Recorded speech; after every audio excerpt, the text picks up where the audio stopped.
Hal Lindsey. Good evening and welcome to this edition of the Hal Lindsey Report. Two men in the desert. One kneels, the other stands. The kneeling man wears orange. The standing man wears black. One face shows both fear and courage. The other does not show his face at all. He wears a mask. The kneeling man is James Foley, an American photojournalist. On November 22, 2012, members of ISIS, now calling itself the Islamic State, abducted him in northwestern Syria. They demanded a ransom of $123 million, or 100 million euros, an amount they knew his family could not raise, but that the U.S. government could. He remained a captive for 635 days until his grisly murder at their hands. His tormentors made him rehearse his execution many times. They told him that if he said his lines correctly, they would perhaps spare his life that day. But he must have known that you don't rehearse for nothing, that eventually the knife of his executioner would be used to remove his head. On August 19th, that's what happened. The other man in the video, his executioner, was hiding. Even as he stood before the camera, he hid. He covered his body in a black shroud and hid his face behind a mask. A couple of weeks ago, I referred to the words of Jesus when he said, "Men loved the darkness rather than light, for their deeds were evil." A mask is its own kind of darkness. In a righteous cause, faces are shown and names revealed. Martin Luther King did not wear a mask, and John Hancock did not disguise his name. In fact, he wrote it large so the British king would not mistake it. In 2002, Islamic terrorists beheaded another American journalist, Daniel Pearl. The faces of his killers were hidden in the video of his death that they released. In 2004, al-Qaeda operatives decapitated Nick Berg, an American businessman in Baghdad. Again, the killers wore masks, even though everyone knew who wielded the knife. They posted the video under the title, "Abu Musa al-Zarqawi, Slaughtered an American." If not for secrecy, why did al-Zarqawi wear a mask? Because his action was a shameful affront to the true God and the inner law written in every person. Romans chapter 2, verses 14 and 15 says, "For when Gentiles who do not have the law do instinctively the things of the law, these not having a law are a law to themselves, in that they show the works of the law written in their hearts, their conscience bearing witness, and their thoughts alternately accusing or else defending them." Mexican drug cartels use a beheading as a means of intimidation, and they too wear masks. When terrorists release videos of themselves, most are wearing masks. If they aren't, the video blurs their faces. The man in the death mask who murdered James Foley shrouded himself in darkness because his deed was evil. And what makes it all the more horrible is this: he knew it, and he knows it still. Deep inside, the terrorists know they're acting in ways that God detests. Proverbs 6 lists the 7 sins that are an abomination to God. One of them is hands that shed innocent blood. In the end, the executioner of Jim Foley and his accomplices will not answer to a group of virgins waiting for them in paradise, but to the God whose anger is not something you ever want to experience. In a preview of coming atrocities, the murder of James Foley was carried out by a British national. The killer, known to his fellow terrorists as Jihadi John, is said to lead an ISIS cell known as the Beatles because all of them are from England. British intelligence services have tentatively identified him as a former rapper named Abdelmajid Abdelbari. His father, Adel Abdelbari, is awaiting trial in the United States. He is accused of being the mastermind behind the al-Qaeda bombings of 2 American embassies in 1998. He planned and executed these things while living in England. That news was enough to cause Prime Minister David Cameron to end his vacation and head back to number 10 Downing Street for cabinet meetings on how to handle the crisis. I've discussed before the danger of appeasing terrorists. James Foley said exactly what his captors wanted him to say. He rehearsed it, and so did Daniel Pearl just before he was beheaded. No one blames them, but it drives home the point. Appeasement does not work. Europe has been paying ransom to these terror groups for 20 years, and James Foley is the most recent victim of that policy. Last week, President Obama's Deputy National Security Advisor, Ben Rhodes, was asked why the U.S. never gives in to ransom demands. Apparently, forgetting the ransom paid for Bo Bergdahl, he said, "It only creates perverse incentives for those terrorist organizations going forward and a source of funding." By perverse incentives, he means that every time Europe pays off terrorists, it's not only funding their terrorism operations, but gives them an incentive to go out and kidnap someone else. The very success of ISIS also creates a perverse incentive, motivation to be ever more bloodthirsty and violent. If someone comes along with a new style of movie or music and they have great success, suddenly there will be dozens of copycats trying to cash in on their success. Among terror organizations, it works the same way. Others either join the successful group or copy it. ISIS victories portend something awful in the world of radical Islamic terrorism. At first, even al-Qaeda thought ISIS was too extreme. But now, they're adjusting their thinking downward to them. Al-Qaeda and others have begun mimicking ISIS attitudes and techniques. One reason is that they're losing members to ISIS.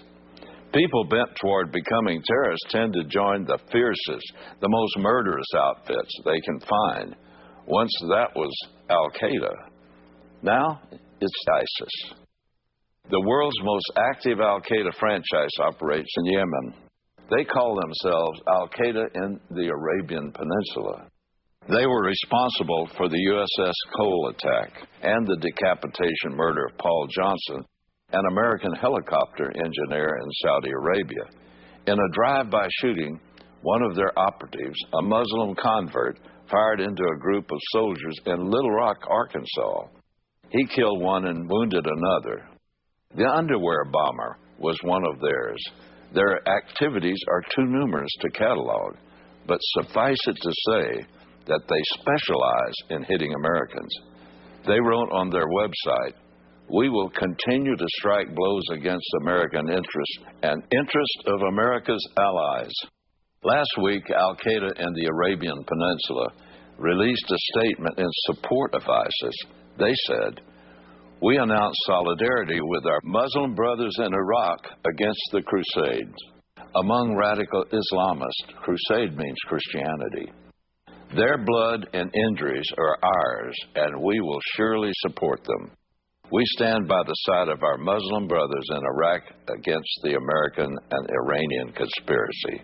A Salafist group in Jordan known as Sons of the Call for Tawhid and Jihad recently proclaimed its loyalty to ISIS. Earlier, I warned of a fifth column in Jordan ready to be triggered. Jordan Salafists in Zarqa province proclaimed their loyalty to ISIS back in July. Also, the maniacal head of Boko Haram in Nigeria has given his support to ISIS leader Abu Bakr al-Baghdadi as Caliph. In all of this, we see a sobering phenomenon. Every day, Islam becomes a truer image of itself. I'll be back in just a moment. The president and his subordinates are walking a fine line. They're trying to acknowledge that ISIS is dangerous enough to oppose, but not so dangerous that Americans should fight with real urgency.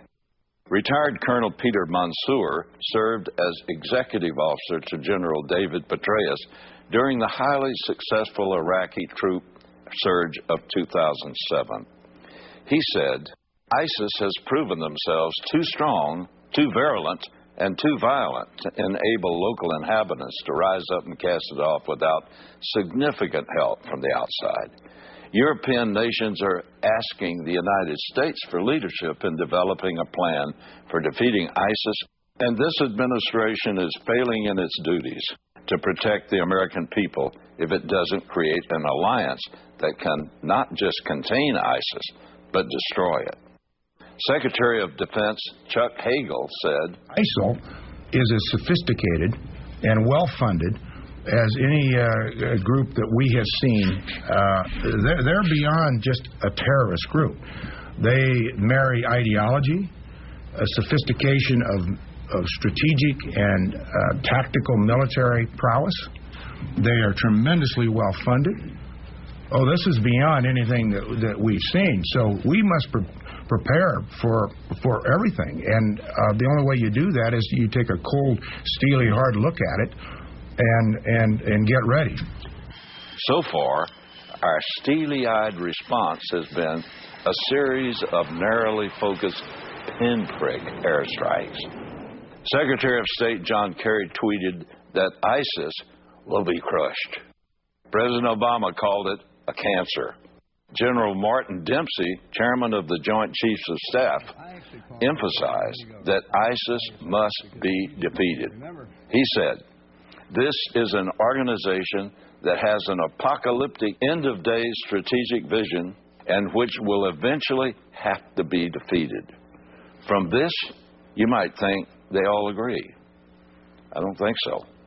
General Dempsey went on to say, longer term, it's about ISIL's vision, which includes Lebanon, the current state of Israel, Jordan, Iraq, Syria, and Kuwait.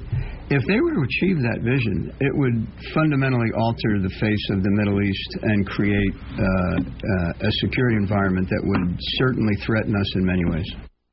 The president may view ISIS as a cancer, but his aim seems to be to live with that cancer as opposed to destroying it.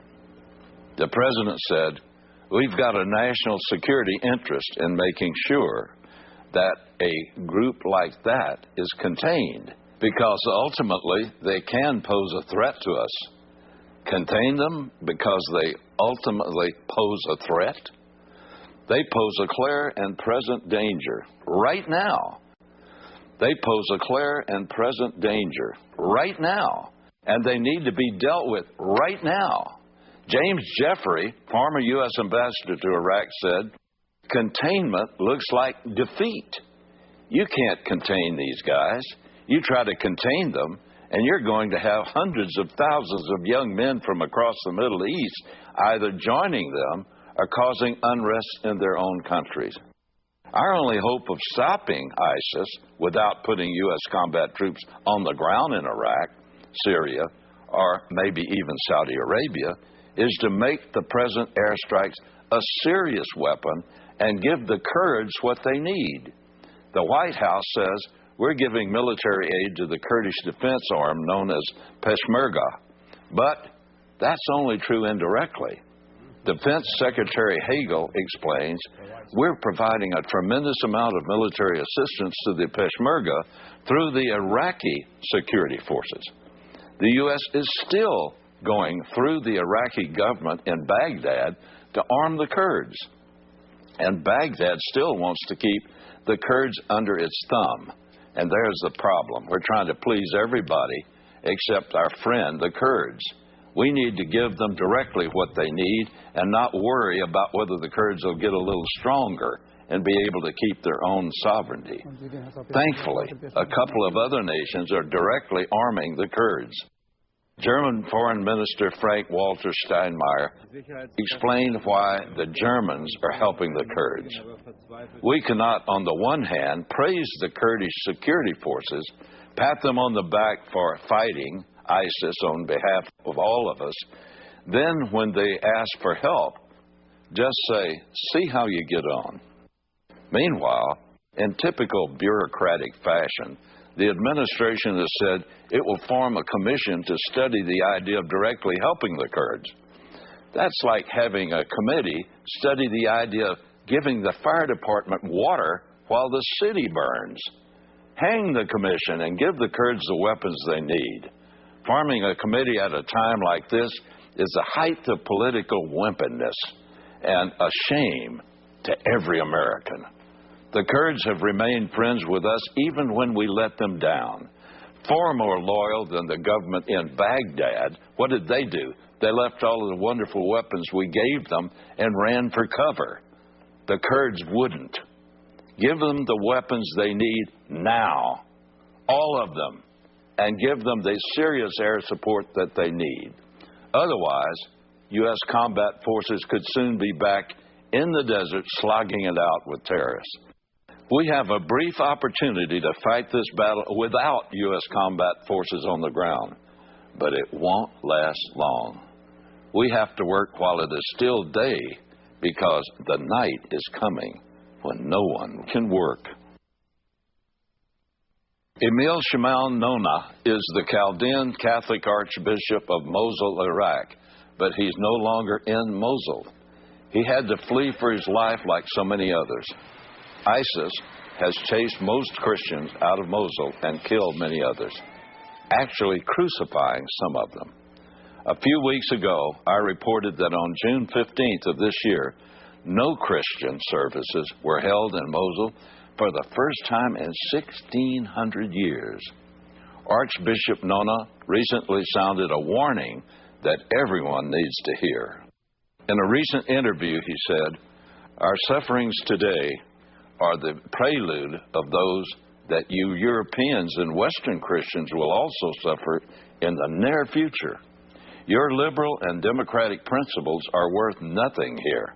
You must consider again our reality in the Middle East because you're welcoming in your countries an ever-growing number of Muslims.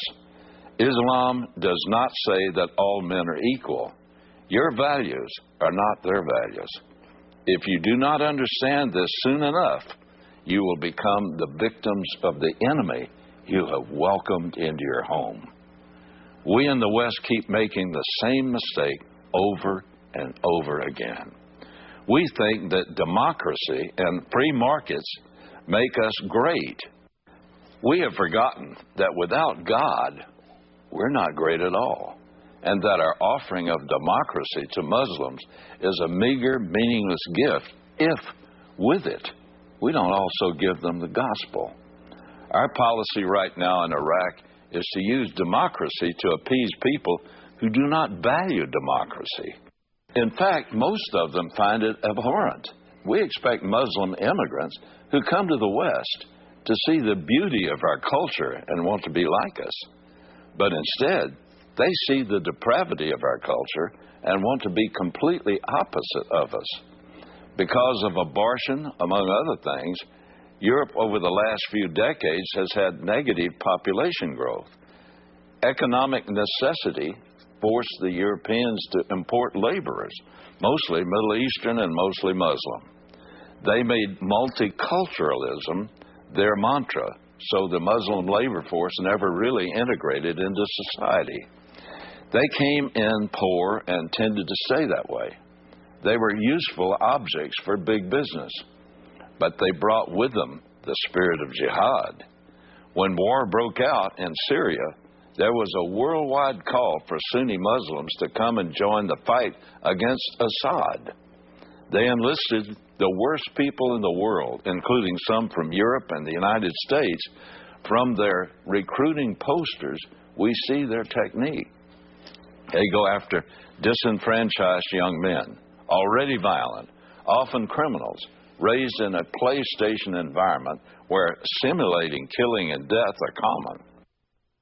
These young people long for meaning and purpose.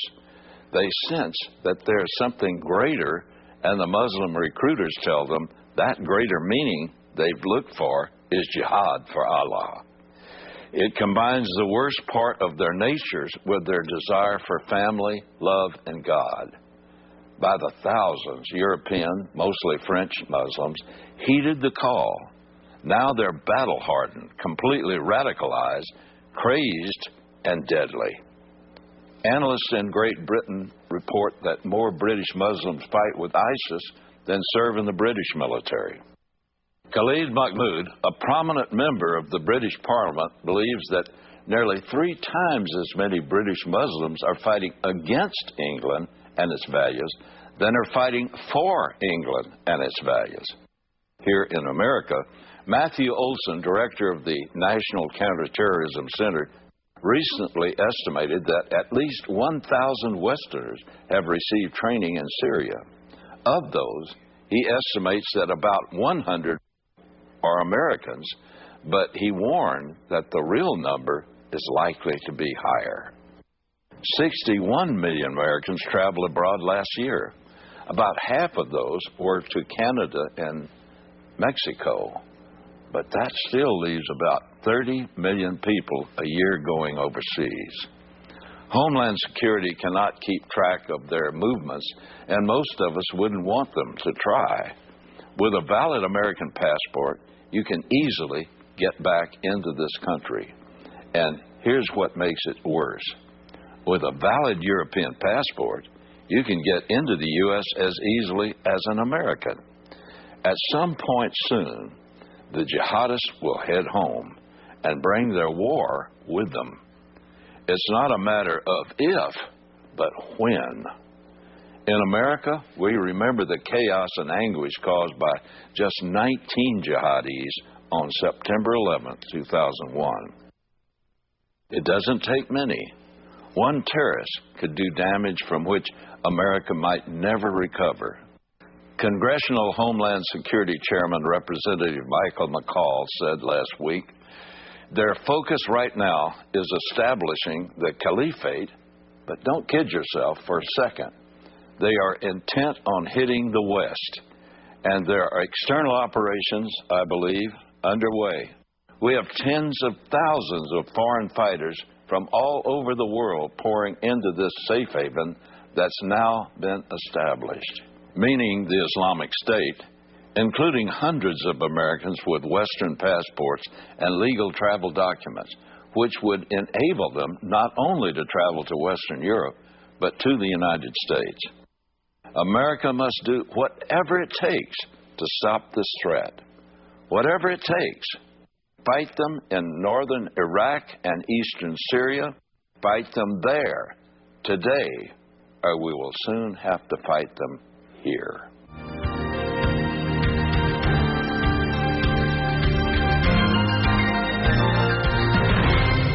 Folks, tonight's report should cause all of us to sit up and take notice. Time is very short to act. In his second letter to Timothy, Paul began chapter 3 with this somber warning. In the last days, perilous times shall come. A few verses later, he tells Timothy, evil men will grow worse and worse. Nothing could describe today more perfectly. The level of brutality and sheer evil displayed on our TV and computer screens was almost unimaginable just a few years ago. Yet today, there's a race to see who can be the most vicious and ruthless. And this is not a video game. This is real. Our brothers and sisters in Christ are being beheaded and crucified.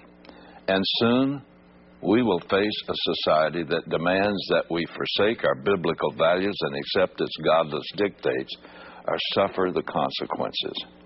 And eventually, those consequences will be death. Now is the time to prepare for those days.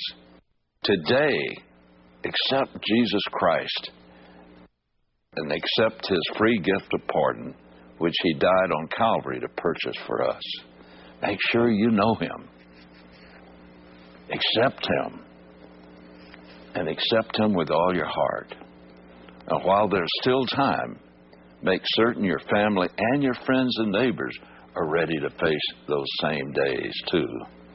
Well, that's it for tonight, folks. God willing, I'll see you next week. You've been watching the Hal Lindsey Report. To support this program, send your tax-deductible gift to Hal Lindsey Media Ministries, P.O. Box 470-470, Tulsa, Oklahoma 74147. You can also support this ministry on